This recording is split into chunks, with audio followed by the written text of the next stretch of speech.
इस क्लास में, पिछली क्लास में हमने पढ़ा relative 1D motion. Relative 1D motion के बाद, ये अपनी माइक ऑफ कीजिए यार आप लोग। रिलेटिव 1D मोशन के बाद अब हम 2D मोशन की तरफ चलते हैं। 2 डायमेंशनल मोशन, या फिर इसे बोल देते हैं motion in a plane.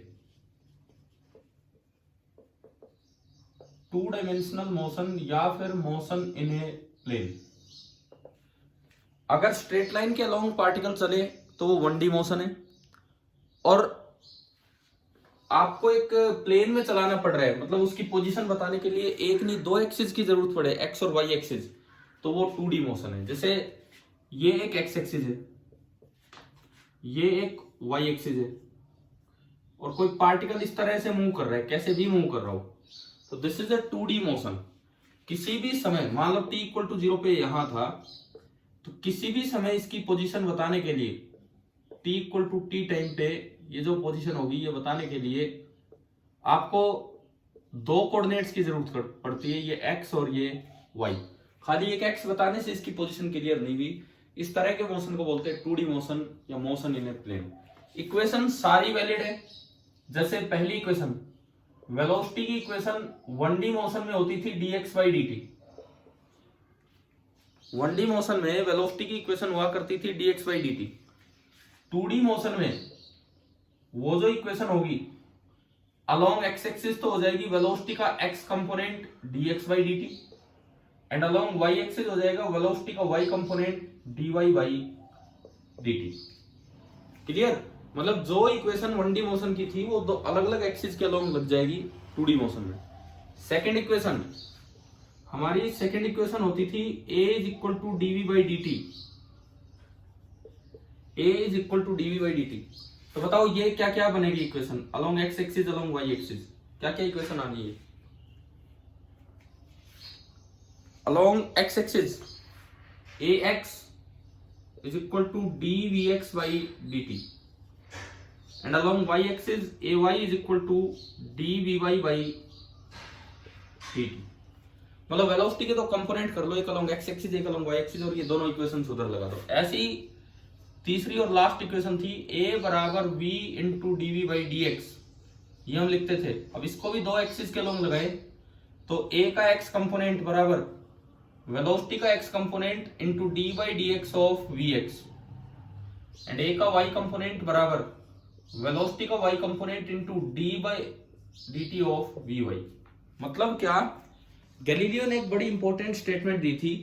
Galileo ने एक बड़ी इंपॉर्टेंट स्टेटमेंट दी थी क्या, कि 2 परपेंडिकुलर डायरेक्शंस के मोशन एक दूसरे को अफेक्ट नहीं करते हैं। एक्स एक्सिस का मोशन अपने आप में इंडिपेंडेंट है, वाई एक्सिस का मोशन अपने आप में इंडिपेंडेंट है, और जो 1D मोशन वाली जो इक्वेशंस होती थी वो आप सेपरेटली लगा सकते हो along X axis and along Y axis. ये तो हुई इक्वेशंस ऑफ मोशन की बात। अब जो हमें जो 2D मोशन, जिसको बच्चे प्रोजेक्टाइल मोशन बोल देते हैं, हम उस पर चलते हैं। पहले बताओ ये इक्वेशंस कैसे 2-2 बनी, समझ में आया क्या लिखा है मैंने? क्या इक्वेशंस क्लियर है किस तरह से लिखी है? Yes sir. ठीक है, अब बात करते हैं यूनिफॉर्मली एक्सेलरेटेड मोशन की, जहां मोशन ड्यू टू ग्रेविटी है। अब हम जो पढ़ रहे हैं that is uniformly accelerated, this is uniformly accelerated 2D motion। Uniformly accelerated 2D motion, अब हम इसकी बात कर रहे हैं। देखिए, मतलब इन सभी में एक्सेलरेशन मैं मानूंगा एक्सेलरेशन ड्यू टू ग्रेविटी, और वो रहेगा कांस्टेंट। देखो 2 मोशंस को हम कंपेयर करेंगे। बोर्ड वैसे क्लियर नजर आ रहा है कि नहीं? मैंने ये गेट खोला हुआ है या कोई रिफ्लेक्शन वगैरह का चक्कर है? क्लियर है सर। ठीक है, तो देखो ये एक बॉडी को आपने नीचे की तरफ प्रोजेक्ट किया विद सम स्पीड u, या मान लो मैं कहता हूं कि ड्रॉप किया। एक ऑब्जेक्ट को आपने ड्रॉप कर दिया from a height h, from a height h आपने ड्रॉप किया, तो आपने मोशन पढ़ रखा होता है 1D मोशन में। जब ये नीचे आके टकराएगा, अगर t इक्वल टू 0 पे इसको ड्रॉप किया, तो बताइए नीचे आने में इसको टाइम कितना लगता है? हाँ, इसको नीचे आने में टाइम लगता है √2h/g। क्लियर? इसकी वेलोसिटी कितनी हो जाती है टक्कर मारते समय? √2gh। चलो, ये तो क्लियर है सभी को। ये बात हुई 1D मोशन की। अब बिल्कुल ऐसा ही 2D मोशन देखिए आप अगेन उसी हाइट h पे हैं और आपने एक ऑब्जेक्ट को सीधा थ्रो कर दिया। आप अगेन उसी हाइट h पे हैं और आपने एक ऑब्जेक्ट को सीधा थ्रो कर दिया with a speed u, horizontally throw किया विद अ स्पीड u। अब देखते हैं, तो ये यूं जाके टकराएगा। ऐसा ही होता है नॉर्मली, आप जो ऑब्जर्व करते हैं किस चीज को फेंकेंगे तो यूं जाके टकराएगा। t इक्वल टू 0 पे अगर इसको थ्रो किया, तो ये कितनी देर बाद आके टकराएगा? सुनो, अब इसके मोशन को ऑब्जर्व करने के लिए आपको दो एक्सिस बनाने होंगे। मैंने माना ये ओरिजिन है, ये एक्स एक्सिस है, और मैंने वर्टिकली डाउनवर्ड को मान लिया वाई एक्सिस। नीचे आने का मतलब है कि वाई एक्सिस के अलोंग एच चलना, नीचे आने का मतलब है वाई एक्सिस के अलोंग एच चलना। आप इस केस में भी इसको ओरिजिन बोल दो और इसको वाई एक्सिस, बस एक ही एक्सिस है और उसे मैंने बोल दिया वाई एक्सिस। इस तरह से एक बार कंपेयर करो, क्या दोनों के वाई एक्सिस के मोशन में कोई फर्क है कि नहीं है? क्या दोनों के वाई एक्सिस के मोशन में कोई फर्क है कि नहीं? इसकी इनिशियल स्पीड कितनी थी अलोंग वाई एक्सिस? 0। इसकी initial speed along Y axis कितनी है? Along Y axis 0, because along X axis u है, तो 90 डिग्री पे उसका कोई कंपोनेंट नहीं आएगा, तो अलोंग वाई एक्सिस 0 है। इसकी जो एक्सेलरेशन थी वो नीचे की तरफ थी g, इसकी भी एक्सेलरेशन नीचे की तरफ ही होगी g। कहीं चला जाए एक्सेलरेशन ड्यू टू ग्रेविटी नीचे होगी। तो क्या वाई एक्सिस के मोशन में पैरामीटर्स में कोई फर्क है? इसके लिए इसको h उतर के आना है। इसकी initial speed along Y axis 0 है, क्योंकि परपेंडिकुलर डायरेक्शन में कोई कंपोनेंट पहुंचता नहीं है, और एक्सेलरेशन ड्यू टू ग्रेविटी भी g है दोनों के लिए। तो बताओ इसको नीचे पहुंचने में कितना टाइम लगेगा? इसको भी कितना टाइम लगेगा? √2h/g। देखिए डिटेल में तो प्रोजेक्टाइल मोशन हम +1 में पढ़ेंगे, अभी कम चांसेस होते हैं एनटीएससी में 2D मोशन पे क्वेश्चन आने के, बट ये कोई लिमिट नहीं है, कहीं तक भी आ सकता है सवाल। तो मैं थोड़ा इंट्रोडक्शन दे रहा हूं आपको 2D मोशन का। किस तरह से दे रहा हूं वो पूरा कैलकुलेशन नहीं कर रहे होंगे हम, लेकिन बस कंपैरिजन से देख रहे होंगे। तो ये बताओ, ये वाली बात समझ में आ गई है कि नहीं, कि t is equal to capital T जो होगा टाइम ऑफ फ्लाइट बोल देते हैं इसे, टाइम ऑफ फ्लाइट होगा √2h/g दोनों केस में। क्या क्लियर हुआ?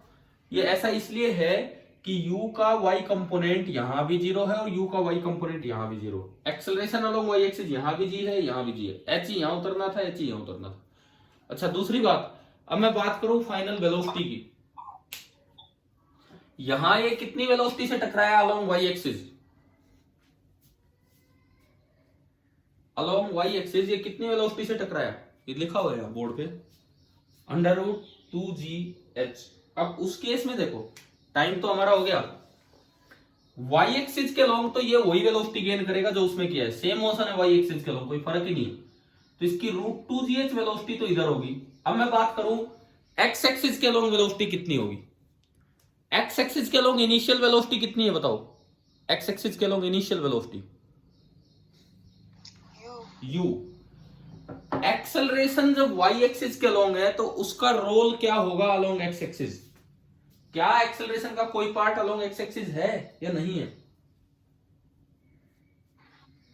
नहीं है, परपेंडिकुलर डायरेक्शन में कोई फर्क नहीं होता है। इसका मतलब along x axis acceleration is 0, और जब एक्सेलरेशन 0 है तो ये वेलोसिटी चेंज हो ही नहीं सकती है, यानी कि हर वक्त इसमें इधर की तरफ वेलोसिटी u बनी रहेगी, हर वक्त इसमें इधर की तरफ वेलोसिटी u बनी रहेगी। इवन जब टक्कर होगी तब भी ये वेलोसिटी u रहेगी। तो फाइनली इसमें दो वेलोसिटीज होगी, फाइनली इसमें दो वेलोसिटीज होगी, एक तो u हॉरिजॉन्टल और एक √2gh वर्टिकल। और आपने इन दोनों से मिलके नेट वेलोसिटी अगर आप निकालते हैं तो जो नेट वेलोसिटी बनेगी यूं आ जाएगी, ये इसके टेंजेंट आएगी। वैसे ये जो नेट वेलोसिटी आनी है ये दरअसल यूं आएगी इसके टेंजेंट, ऐसे। मतलब क्या कि ये वाला कंपोनेंट पूरा पूरा u है और ये √2gh है, और इन दोनों से पैरेललोग्राम कंप्लीट होके ये फाइनल वेलोसिटी, अगर मैं इसे v नॉट बोलूं तो पाइथागोरस से v नॉट हो जाएगा √ऑफ इसका स्क्वायर प्लस इसका स्क्वायर 2gh। अब आप बताओ 2D मोशन को समझना हो तो गैलीलियो की बस एक स्टेटमेंट ही काम आ जाती है कि दो परपेंडिकुलर डायरेक्शंस के मोशन एक दूसरे को अफेक्ट नहीं करते हैं। 2D मोशन के लिए तो इतना ही बहुत है। हाँ भाई बोलिए, क्या ये पहला 2D मोशन का कॉन्सेप्ट समझ में आया? 1D मोशन से कंपेयर करते हुए हमने सारी चीजें लिख दी। अब इसमें एक चीज बताओ, मान लो कोई आपसे यूं कहे कि भाई इस समय इसकी वेलोसिटी है v, बढ़ते बढ़ते v हो चुकी है, नीचे आएगा तो वेलोसिटी बढ़ेगी। इस समय इसकी वेलोसिटी है v यहां पे, और इसने हॉरिजॉन्टल के साथ एंगल बना रखा है अल्फा। तो बताओ v कितना है? अगर किसी भी वक्त बीच में हॉरिजॉन्टल के साथ इसने एंगल बना रखा हो अल्फा, तो in terms of u and alpha v कितना होगा? In terms of u and alpha v की वैल्यू क्या होगी, ये हमें बताना है।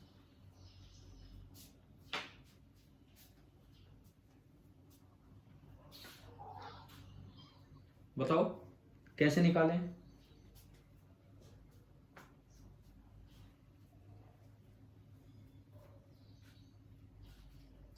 देखो अभी मैंने बताया हॉरिजॉन्टल डायरेक्शन में एक्सेलरेशन कितनी है?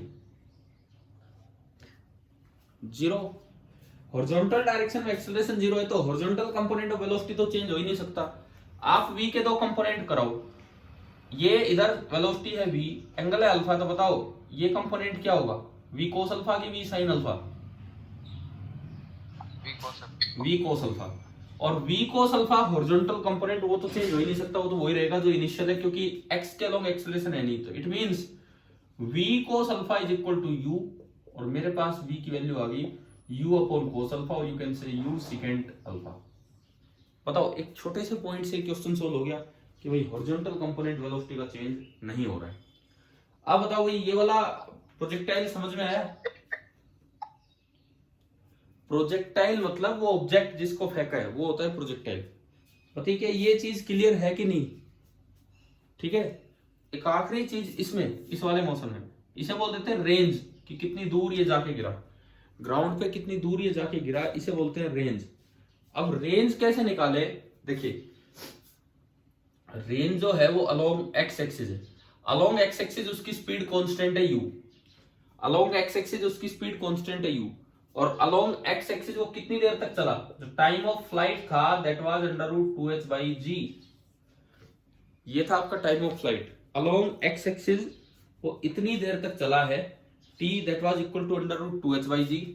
वेलोसिटी है u, तो जो रेंज होगी बताइए कितनी होगी? बताओ, एक्स एक्सिस के अलोंग वेलोसिटी कांस्टेंट है,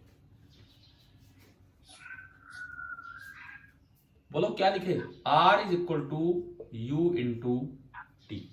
अलग अलग देखो, अलग अलग मोशन को देखो, एक्स एक्सिस का मोशन अलग देखो, वाई का अलग देखो। तो बताइए ये बात आई क्या समझ में? r is equal to u into T. Yes sir. ठीक है, तो मतलब मेरे पास r बराबर आ गया u इंटू √2h/g, और कुछ है नहीं इस मोशन में। तो मतलब 2D मोशन को थोड़ा ध्यान से समझना है, 1D की तरह ही वो होता है, लेकिन आपको ये ध्यान रखना होगा जो चीज x के अलोंग है वो y के अलोंग नहीं है, और जो चीज y के अलोंग है वो x के अलोंग नहीं है। तो एक तो ये वाला 2D मोशन। अब मैं एक और 2D मोशन का एग्जांपल देता हूं, बहुत रहेगा आपके लिए इतना ही। देखिए दूसरा एग्जांपल, ये तो था कि आपने ऊपर से किसी चीज को ड्रॉप किया, ड्रॉप करने का इक्विवेलेंट मैंने समझाया कि हॉरिजॉन्टली फेंक दिया। दूसरा एग्जांपल देखो, इधर मैं बनाऊंगा 1D, उधर बनाऊंगा 2D। आप कोई भी एक, ये जैसे ग्राउंड लेवल है, यहां से मैं किसी चीज को ऊपर थ्रो करता हूं विद ए स्पीड u, तो ये कुछ ऊपर जाएगा एंड कुछ फिर उतना ही नीचे आ जाएगा। पहली बात, मैक्सिमम हाइट कितना जाता है ये बताओ 1D मोशन से? u² by 2g। नीचे आके जब टकराते हैं तो टाइम कितना हो चुका होता है इसको?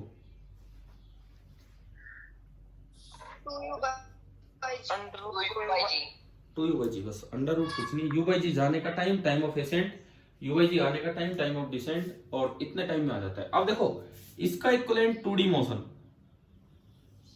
इसका इक्विवेलेंट अगर मैं 2D मोशन दिखाऊं यहां पे, तो 2D मोशन के लिए मैंने एक पार्टिकल को यूं थ्रो कर दिया with the velocity u at an angle theta, तो ये डेफिनेटली ये यूं जाके टकराएगा, ये यूं जाके टकराएगा यहाँ पे।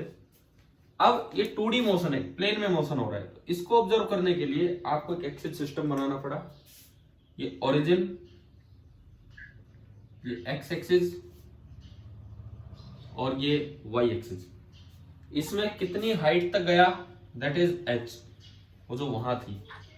कितनी देर बाद आके टकराया, दैट इज t, वो उसमें भी टाइम t था। एक एक्स्ट्रा चीज जो यहां जाती है that is range r, extra चीज जो यहां जाती है that is range.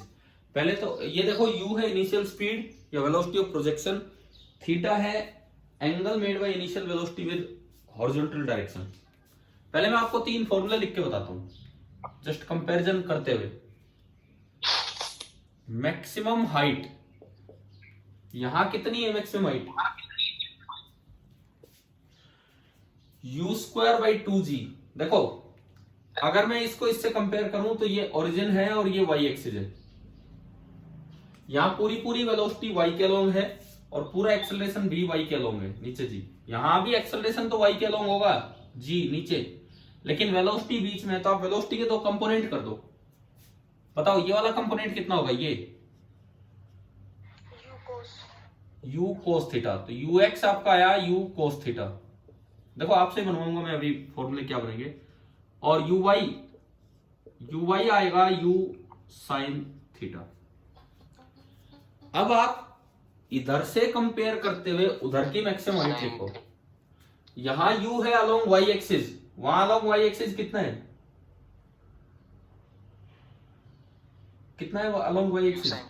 u sin theta. यहां acceleration along y axis g है, वहां भी g है। तो बताओ मैक्सिमम हाइट का क्या फॉर्मूला बनेगा? हाँ, u sin थीटा का होल स्क्वायर, मतलब u² sin² theta upon 2g। आप बताइए क्या ये बनाना आया कि मैं किस तरह से ये बनाना था? ये मतलब जस्ट फॉर्मूले 1D मोशन की तरह ही आपको देखना है 2D मोशन को, और कुछ भी अलग नहीं है, इसी तरह चलाना है।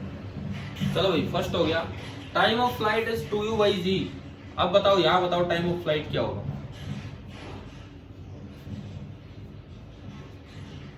u अलोंग y एक्सिस था, अलोंग y एक्सिस इसकी वेलोसिटी कितनी है?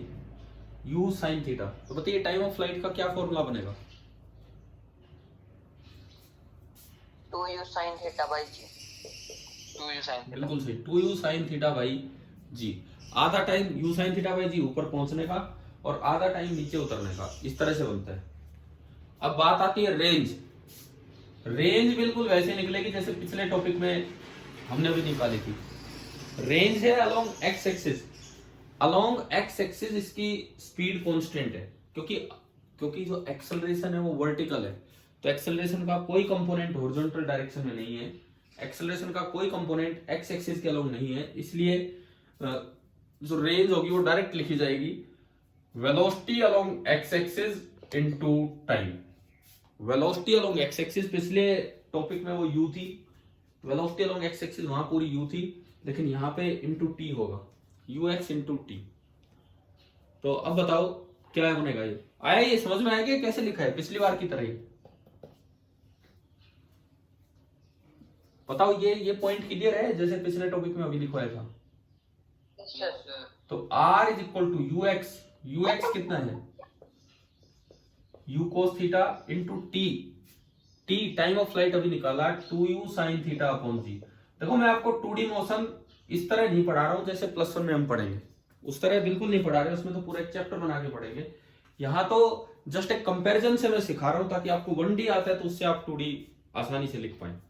अब देखो ये फॉर्मूला क्या बना है ये सुनो, u² तो अलग कर दो, इसके अलावा बचता है 2 sin थीटा cos थीटा, और ट्रिग्नोमेट्री हमें एक फॉर्मूला देती है कि 2 sin theta cos theta is sine of 2 theta, 2 sin theta cos theta is sine of double angle. तो रेंज का मेरे पास एक फॉर्मूला आ गया u² into sine of 2 theta, u² into sine of 2 theta, ये रेंज का एक फॉर्मूला है u² into sine of 2 theta. अब गैलीलियो ने पता नहीं कितनी बातें ऑब्जर्व कर दी, जब मैथ्स नहीं था ऐसा। आज आप इक्वेशन निकाल के ये चीजें अभी बताओगे तो जैसे मैं अभी बताने वाला हूं, लेकिन गैलीलियो ने अपने ऑब्जर्वेशन से ये चीजें लिखी। गैलीलियो ने एक लॉ दिया, गैलीलियो बोला कि भाई 45 डिग्री पे अगर आप फेंकोगे तो रेंज मैक्सिमम है, और 45 से कुछ कम या कुछ ज्यादा पे फेंकते हो तो रेंज कम होती चलेगी, और अगर 45 से 10 डिग्री ऊपर एंगल लिया और 10 डिग्री नीचे एंगल लिया तो दोनों पे रेंज सेम मिलेगी। अब ये चीजें यहां से एक्सप्लेन हो जाती है। देखो ये रेंज मैक्सिमम कब होगी, रेंज मैक्सिमम तब होगी जब sin 2 थीटा मैक्सिमम हो, और साइन ऑफ एनी एंगल उसकी मैक्सिमम वैल्यू होती है 1, साइन 90 डिग्री 1 होता है, यानी कि जब 2 थीटा 90 डिग्री होगा तो रेंज मैक्सिमम होगी। 2 थीटा 90 तो थीटा कितना हो गया, थीटा कितना हो गया 45 डिग्री, तो जो आर मैक्स होगी, ये बात गैलीलियो ने विदाउट मैथमेटिक्स ही बता दी थी उस समय। क्या ये बात आ गई है समझ में कि जब भी कभी रेंज को मैक्सिमम करना हो तो आप 45 डिग्री पे उसको प्रोजेक्ट कीजिए, अपने आप रेंज मैक्सिमम होगी। ठीक है, जो जेवलिन थ्रो करते हैं, भाला फेंक, ये एक प्रतियोगिता होती है, मतलब एक कंपटीशन होता है, ओलंपिक्स में भी होता है। तो जब उसको थ्रो करते हैं तो जो प्लेयर है वो प्रैक्टिस करता है। देखो यू तो उसके हाथ की ताकत है, उसके शरीर की ताकत है, कितनी तेज वो फेंक सकता है, लेकिन टेक्निक थीटा कि अगर आप 45 डिग्री पे फेंकोगे तो उसी यू के साथ आपको मैक्सिमम रेंज मिलेगी। और जब जेवलिन थ्रो होता है तो वहां पे रेंज मेजर होती है, ना कि हाइट, कि कौन कितनी दूर फेंक रहा है। पता है ना जेवलिन थ्रो कौन सा गेम है? हाँ, तो उसमें रेंज मैक्सिमम करने के लिए होता है। अब देखो गैलीलियो ने एक और बात क्या बताई, 45 डिग्री पे रेंज मैक्सिमम है, लेकिन 45 से कुछ कम पे फेंकोगे तो रेंज कम होती चलेगी, कुछ ज्यादा पे फेंकोगे तो भी रेंज कम होती चलेगी। सपोज कीजिए मैंने एक एंगल लिया, एंगल ऑफ प्रोजेक्शन 20 डिग्री, एक लिया 40 डिग्री, एक लिया 45 डिग्री, एक लिया 50 डिग्री, और एक लिया 70 डिग्री। ये बताओ इन 5 एंगल में मैक्सिमम रेंज कब मिलेगी, कौन से एंगल पे? 45। उससे कम रेंज कौन से एंगल पे? जो 45 के नियरेस्ट होगा उस पे बस उससे थोड़ी कम मिलेगी। तो जितना नियरेस्ट 40 है उतना ही तो नियरेस्ट 50 है, दोनों ही 5-5 का डिफरेंस है, तो दोनों पे रेंज सेम मिलेगी। मान लो ये 45 डिग्री पे मिली, तो इसका मतलब 40 और 50 दोनों डिग्री पे सेम रेंज मिलेगी, 40 डिग्री एंड 50 डिग्री दोनों नियर बराबर दूरी पे है 45। उसके बाद देखो ये जो 20 डिग्री है 25 छोटा है, और जो 70 डिग्री वो 25 बड़ा है, तो उन दोनों पे भी रेंज दूर है 45 से, तो रेंज और कम हो जाएगी, लेकिन 20 डिग्री और 70 डिग्री दोनों पे रेंज सेम मिलेगी। क्या ये पॉइंट समझ में आ रहा है क्या? इसको आसानी से आप याद ऐसे रख सकते हैं कि जिन भी दो एंगल ऑफ प्रोजेक्शंस का सम 90 डिग्री हो, कॉम्प्लीमेंट्री एंगल्स अगर हो, एंगल ऑफ प्रोजेक्शन अगर कॉम्प्लीमेंट्री एंगल्स हैं तो उन पे सेम रेंज मिला करती है। आगे क्या बात समझ में? एंगल ऑफ प्रोजेक्शन अगर कॉम्प्लीमेंट्री एंगल्स हैं तो उन पे दोनों पे सेम रेंज मिलेगी, मतलब उनका सम अगर 90 बन रहा है तो दोनों पे जो रेंज होगी वो बिल्कुल सेम होगी। हाँ जी, क्लियर है यहां तक? ठीक है। 2D मोशन में एक लास्ट पॉइंट मैं आपको बता रहा हूं, उसका यूज हो सकता है मे भी कहीं। अगर मान लो आपने ये चीज अभी प्रोजेक्ट की, मैक्सिमम रेंज आई u²/g कब 45 डिग्री पे। मान लो ऐसा कोई सवाल आ जाए एक इंक्लाइंड प्लेन है जिसका एंगल ऑफ इंक्लिनेशन है थीटा नॉट। एक और इंक्लाइंड प्लेन मैंने लिया और उसका भी एंगल ऑफ इंक्लिनेशन है थीटा नॉट। एक बार मैं नीचे से ऊपर किसी चीज को थ्रो कर रहा हूं और एक बार ऊपर से नीचे किसी चीज को थ्रो कर रहा हूं, समझ गए हो? यही एंगुलर प्रोजेक्शन में ले रहा हूं, लेकिन अब ग्राउंड नहीं, अब एक इंक्लाइंड प्लेन ले लिया इस तरह से। मान लो आपने किसी स्पीड u से फेंका एट एन एंगल थीटा, यहां भी मैंने किसी स्पीड u से प्रोजेक्ट किया एट एन एंगल थीटा। गलती बताओ, दो सिचुएशन समझ में आ गई है? इधर मैं ले रहा हूं projection up the plane,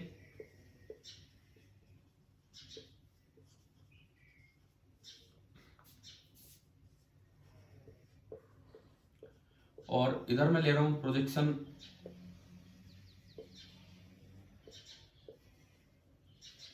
down the plane. एक में प्रोजेक्शन अप द प्लेन और एक में प्रोजेक्शन डाउन द प्लेन, इस तरह से। तो रेंज मैक्सिमम की मैं बात करूंगा कि रेंज मैक्सिमम कब होगी और कितनी होगी। रेंज मैक्सिमम कब होगी और कितनी होगी, बस इसकी बात हम कर रहे होंगे यहां पे। देखिए, सबसे पहली चीज, रेंज मैक्सिमम कब होगी। यूं बताओ, अगर मैंने ग्राउंड पे फेंका अभी तो रेंज मैक्सिमम का क्या क्या वैल्यू आई थी? कितने एंगल पे फेंकूं कि रेंज मैक्सिमम हो? 45। वो 45 क्या है सुने, मेरे सामने ग्राउंड है, वो प्लेन है, वो सीधा है, तो ये लाइन बना दी। एक वर्टिकल लाइन बना दो, एक वर्टिकल लाइन बना दो और एक प्लेन की लाइन बना दो। उन दोनों को बाइसेक्ट करते हुए फेंकेंगे तो रेंज मैक्सिमम है। अब बाई चांस ग्राउंड और वर्टिकल के बीच का एंगल 90 डिग्री था तो उसका बाइसेक्टर आया 45 डिग्री पे। अब यहां समझो, आप यहां पे मेरे सामने प्लेन है, अब वो ग्राउंड नहीं है, ये तो प्लेन की लाइन होगी, इससे तो दिख ही नहीं रहा। मेरे सामने एक तो प्लेन की लाइन होगी भाई, ये तो है प्लेन की लाइन। अब बताओ वर्टिकल लाइन कैसे बनेगी? इसके परपेंडिकुलर बनेगी या ग्राउंड के परपेंडिकुलर बनेगी? वर्टिकल लाइन कैसे बनेगी? वर्टिकल लाइन तो सीधी ऊपर बनेगी, ग्राउंड के परपेंडिकुलर। समझ में आया? प्लेन और वर्टिकल के बीच के एंगल को आप बाइसेक्ट करते हुए फेंकेंगे, प्लेन और वर्टिकल के बीच के एंगल को आप बाइसेक्ट करते हुए फेंकेंगे तो रेंज मैक्सिमम होगी। ऐसा ही तो था ग्राउंड पे, ग्राउंड और वर्टिकल के बीच का एंगल 90 डिग्री था तो उसको बाइसेक्ट किया 45 पे। यहां बताओ, आप यहां बताओ ये एंगल कितना है, ये पूरा एंगल कितना है? 45 minus theta by 2। 45 minus theta no क्या है ये एंगल कितना है बताओ भाई इस डायग्राम को देख के। अच्छा, आप एंगल ऑफ प्रोजेक्शन 90 माइनस, हाँ ये एंगल पूरा वो 90 माइनस थीटा नॉट। ठीक है, आप जो बोल रहे थे अभी उसका आधा करना था, ठीक है। तो जो फॉर मैक्सिमम रेंज थीटा क्या ले, half of 90 minus theta no. क्या ये समझ में आ गया यहां तक?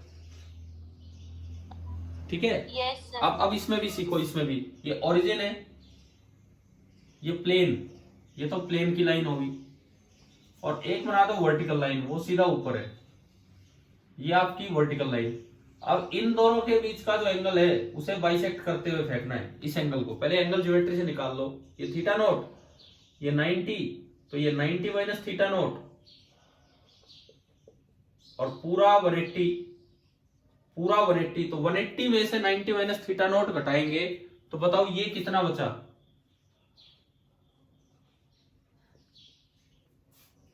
बताओ भाई, आया क्या समझ में? 180 में से 90 माइनस थीटा नोट घटाएंगे तो ये ऊपर कितना बचा? 90 प्लस थीटा नोट। ठीक है, तो अब बताओ अब एंगल कितना लेना चाहिए कि रेंज मैक्सिमम हो? Half of 90 degree plus theta note. अच्छा, क्लियर है कि नहीं सभी को? बोलिए एक बार, ये क्या ये एंगल मैक्सिमम वाला पॉइंट आ गया समझ में? कितना लेना होता है रेंज मैक्सिमम करने के लिए? ठीक है। Yes, sir. अब आर मैक्स के फॉर्मूले, ये आखिरी बात मैं आपको बता रहा हूं इस 2D मोशन में, आर मैक्स के फॉर्मूले क्या लें हम। अगर ग्राउंड पे फेंका होता तो होता u square by g, u square by g. हम विदाउट प्रूफ बस फॉर्मूला याद कर रहे हैं। इसमें नीचे एक फैक्टर आ जाता है 1 and sine theta note. Theta note ये एंगल ऑफ इंक्लिनेशन था प्लेन का, आपके फेंकने का एंगल नहीं, 1 और साइन थीटा नोट। अब एक में प्लस आएगा और एक में माइनस आएगा। कैसे सोचना होगा सुनो, अगर आप नीचे से ऊपर फेंकोगे तो बहुत दूर तक ये नहीं जा पाएगा, कारण कि ग्रेविटी अपोज कर रही है तो ये ज्यादा दूर नहीं जाएगा। लेकिन ऊपर से नीचे फेंकोगे तो ग्रेविटी सपोर्ट कर रही है तो बहुत दूर जा सकते हैं। यानी कि बताओ ये आर मैक्स ज्यादा होगा या ये डाउन द प्लेन वाला आर मैक्स ज्यादा होगा? अप द प्लेन की डाउन द प्लेन, किसमें आर मैक्स किसमें ज्यादा होगा? डाउन द प्लेन, क्योंकि ग्रेविटी उसको सपोर्ट कर रही है। यहाँ तो ग्रेविटी आपको अपोज कर रही है तो उसमें आप ज्यादा दूर फेंक पाओगे चीज को। तो ये बड़ा करना है तो इसका डिनोमिनेटर छोटा करना है, डिनोमिनेटर छोटा करना है तो यहाँ माइनस कर दो, ये छोटा करना है तो इसका डिनोमिनेटर बड़ा करना है तो यहाँ प्लस कर दो। ये दो फॉर्मूले होते हैं, किस तरह याद करने हैं वो मैंने आपको तरीका बता दिया। अभी बताओ क्या ये समझ में आया कि नहीं आया ये फॉर्मूले? ठीक है। और दूसरी बात, अगर थीटा नोट 0 होता, अगर थीटा नोट 0 होता तो ये ग्राउंड ही बन जाता, वो हॉरिजॉन्टल ग्राउंड। तो थीटा नोट 0 चाहे इसमें रख लो चाहे उसमें रख लो, साइन 0 0 होता है तो इसमें भी आर मैक्स आ जाएगा यू स्क्वायर बाई जी और उसमें भी आर मैक्स आ जाएगा यू स्क्वायर बाई जी। क्या ये समझ में आ गया कि नहीं यहां तक? ठीक है। 2D मोशन में बहुत हैं इतने कॉन्सेप्ट्स, बाकी हम डिटेल में +1 में पढ़ते हैं। ये हम डिटेल में नहीं गए, मैंने एक इंट्रोडक्शन की तरह आपको बताया था कि कुछ चीजें हमें ध्यान रह सके, कंपैरिजन से हमने पढ़ा है। अब बताओ क्या 2D मोशन क्लियर हो गया है सभी को? ठीक है। आपका वो जो पेपर मैं डिस्कस करवा दूंगा, अभी आप एक बार ट्राई कर लीजिए, मैं डिस्कस करवा दूंगा। अभी एट प्रेजेंट मेरे पास पेपर था भी नहीं। बाकी आप एक और टेस्ट के लिए तैयार रहें जिसमें कुछ 1D होगा कुछ 2D होगा, दोनों पार्ट्स इंक्लूड किए जाएंगे। आज देना चाहोगे कि कल? चलो कल नहीं, कल दे लेना आप, कल हो जाएगा आपका। ठीक है। तब तक अपने तैयार कर लेना, तब तक मैं वो पेपर भी डिस्कस करवा दूंगा। उसमें 1D 2D मतलब पूरे मोशन के ऊपर कल शाम को फिर से आपके 13 क्वेश्चंस का एक टेस्ट होगा। कल हाईएस्ट मार्क्स गए 12, और कोई बात नहीं, एक ठीक से आपने कंपटीशन किया उसमें, लेकिन अगली बार फिर से कोशिश करो कुछ अच्छे नंबर आए। ठीक है भाई, अब क्लास को हम खत्म कर रहे हैं। Thank you.